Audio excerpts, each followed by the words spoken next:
ये देखिए, पार्टी हमारी पूर्ण रूप से तैयार रहती है और ये चुनाव आयोग का अधिकार है कब चुनाव कराने हैं कब नहीं कराने हैं, क्योंकि जब समय होता है उसके अंदर 2 महीने आगे पीछे वो अपनी सुविधा के अनुसार चुनाव कराते हैं।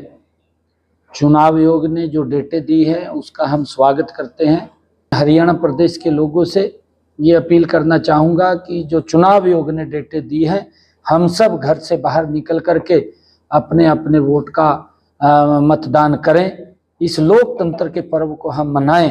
जिस तरह से आपने अभी घोषणा की, ये कह रहे सिर्फ झूठे वायदे हैं, घोषणा, क्योंकि नोटिफिकेशन किसी का भी नहीं हुआ। सबके नोटिफिकेशन हो गए, एक भी ऐसी घोषणा नहीं है। कहीं तो हमने लगभग खाते के अंदर उनके जो भी घोषणा हमने की उसको इम्प्लीमेंट करके उसका लाभ देना ये शुरू हो गया था, सब घोषणाओं का।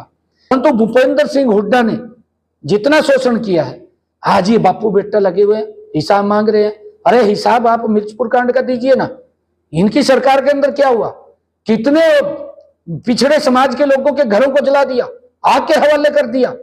ये कहां थे ये लोग, उसका हिसाब दीजिए। और किस प्रकार से गोहाना का कांड हुआ, उनका हिसाब देना चाहिए इन्होंने मंच के ऊपर। किस प्रकार से किसानों को 2-2 रुपए का चेक, 5-5 रुपए का चेक, अरे शर्म नहीं आती। खाता खुलवाने के लिए 500 रुपए और उसमें जमा करने के लिए 2 रुपए। अरे ये कहाँ की आपकी नीति है। जिस प्रकार से शोषण करते, किसान माथे को पीटता था जब 2 रुपए का चेक उसके हाथ में आता था। मैंने भूपेंद्र हुड्डा से 5 क्वेश्चन किए थे, भी इनका उत्तर दे। आप हिसाब मांग रहे हैं, इनका उत्तर दीजिए, आज तक नहीं दिया। फिर मैंने 2 रोज पहले अभी किसानों के खाते के अंदर 2-2 हजार रुपया मैंने प्रति एकड़ के हिसाब से 525 करोड़ रुपए डाला। उस दिन मैंने 14 क्वेश्चन पूछे। भाई अगर तेरे याद ना रहा हो भूपेंद्र सिंह हुड्डा साहब जी, आप तो मुख्यमंत्री रहे हैं, 14 क्वेश्चन और किए मैंने, उनको उत्तर दे दे। अरे दे तो, झूठ मत बोल। अच्छा सर, अचानक से चुनाव की घोषणा होगी, आपको मलाल है कि कुछ बातें रह गई हैं, कुछ चीजें ऐसी रह गई हैं जो आप करना चाहते थे? हाँ, अभी पाइपलाइन में मेरे काफी काम थे और मेरा शेड्यूल बना हुआ था। मैंने कहा था, शायद घोषणा की थी मैंने, कि मैंने 100 दिन का पूरा अपना एजेंडा तैयार कर लिया। मैंने जब लोकसभा के चुनाव चल रहे थे, क्योंकि जब मुझे जिम्मेवारी मिली थी तो लोकसभा के चुनाव आ गए थे, तो मैंने लोकसभा के चुनाव के अंदर ये कहा है कि 6 तारीख को कोड ऑफ कंडक्ट हटेगा और 6 तारीख से लेकर के जब तक विधानसभा के चुनाव हैं 100 दिन हैं। मैंने 100 दिन का पूरा एजेंडा तैयार कर रखा था। आप हर रोज देख रहे हैं, घोषणा होती थी, इम्प्लीमेंट होता था, कैबिनेट की बैठक होती थी, उसमें निर्णय करके उसको इम्प्लीमेंट करते थे, लोगों तक लाभ पहुंचाते थे। कांग्रेस ने तो उन गरीब लोगों को उनका इतना शोषण कर दिया, ये भूपेंद्र सिंह हुड्डा को भी मालूम है। वोट लेने के लिए ये बात कह दी कि 100 गज के प्लाट देंगे। वो चक्कर काट रहे बेचारे गरीब आदमी हैं, किसके पास जाए? ना कोई अधिकारी सुने, ना कोई मंत्री सुने, ना कोई संतरी सुने, कोई भी ना सुने उनकी। वो लगातार चक्कर काट रहे गरीब आदमी, चक्कर काट के घर में बैठ गए, ना उनके पास कागज ना कब्जा, कह दिया 100 गज का प्लाट है। परंतु हमने मिशन मोड में आकर के मैंने अधिकारियों को डेट दी। मैंने कहा इस डेट को मैं उनको कागज भी और कब्जा भी दूंगा, आप इसकी तैयारी कर लीजिए।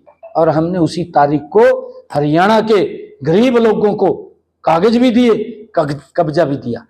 ये निर्णय किया कि प्रति एकड़ 2000 रुपए का बोनस के रूप में किसान को देंगे। 525 करोड़ रुपए डाल दिया, आपके सामने ढल गया, उनके पास चला जाएगा। आचार संहिता लगी, अगर आचार संहिता और 2-4 दिन नहीं लगती तो मैं लगभग ये 14-15 हजार करोड़ रुपया उनके खाते में पहुंचा देता। अगर नायब सिंह सैनी को 2 साल पहले मौका मिलता तो तस्वीर कुछ और होती। आगे 5 साल है ना, कमाल कर दिया आपने। आगे 5 साल आ रहे हैं, आगे 5 साल दे रहा है हरियाणा प्रदेश, और इसको गजब करेंगे हम। ऐतिहासिक 5 साल रहेंगे, मैं ये बता रहा हूँ, ऐतिहासिक 5 साल रहेंगे हर वर्ग के लिए। अरे सरकार की जिम्मेवारी है कि आज जो ये अफवाह फैला रहे हैं ना, कहा जाट समाज बीजेपी को वोट नहीं देता, आज जाट समाज सबसे ज्यादा वोट भारतीय जनता पार्टी को दे रहा है। आज भारतीय जनता पार्टी की नीतियों से जाट समाज प्रसन्न है। मैं धन्यवाद करता हूं, मेरे को आकर के मिलते हैं, जाट समाज के लोग मिलते हैं, और जो वो बात बोलते हैं उसको हम तुरंत सुन करके उसको इम्प्लीमेंट करते हैं। जेजेपी के नेता ये कहते हैं हमने बीजेपी में सत्ता में रहे 4.5 साल, हमने भी काम करे लेकिन हम दोषी हो गए। उन्होंने कहा कि ना दोषी नहीं हुए, नहीं देखिए दोषी नहीं हुए, मैं आपको बता रहा हूँ जेजेपी के सारे नेता तंग थे दुष्यंत से बहुत ज्यादा तंग थे। वो इंतजार कर रहे थे भी कब कोड ऑफ कंडक्ट लगे, और जिस दिन कोड ऑफ कंडक्ट लगा उसी दिन ही उसका मैदान खाली हो गया।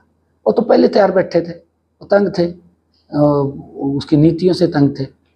और मैं तो ये कहना चाहूँगा कि भाई वो अपनी नीतियों में सुधार करे थोड़ा बहुत। देखिए मैं एक पार्टी के नाते से मैं भी प्रदेश का अध्यक्ष रहा हूँ, उसके नाते से मैं ये कह रहा हूँ भाई थोड़ा सा मजबूत हो जो थम भी है, नहीं तो सुपड़ा साफ कर देंगे लोग, थोड़ा मजबूत होना चाहिए। बीजेपी कुछ संपर्क में जो विधायकों ने इस्तीफा दिया? नहीं देखिए संपर्क के अंदर तो कांग्रेस के भी काफी लोग हैं, वो भी चाह रहे हैं भी भाई बीजेपी के अंदर हम शामिल हो। मैं रक्षाबंधन की प्रदेश की बहनों को बहुत बहुत बधाई और शुभकामनाएं देता हूं। और मेरे लिए परम सौभाग्य की बात है कि बहनों ने मेरे को एक बात कही थी तीज के पर्व के ऊपर। उन्होंने ये कहा था कि हमें गैस का सिलेंडर 500 रुपये में मिलना चाहिए। मैंने उसी दिन घोषणा की, मैंने कहा कि 500 रुपये में हमारी बहनों को गैस का सिलेंडर मिलेगा।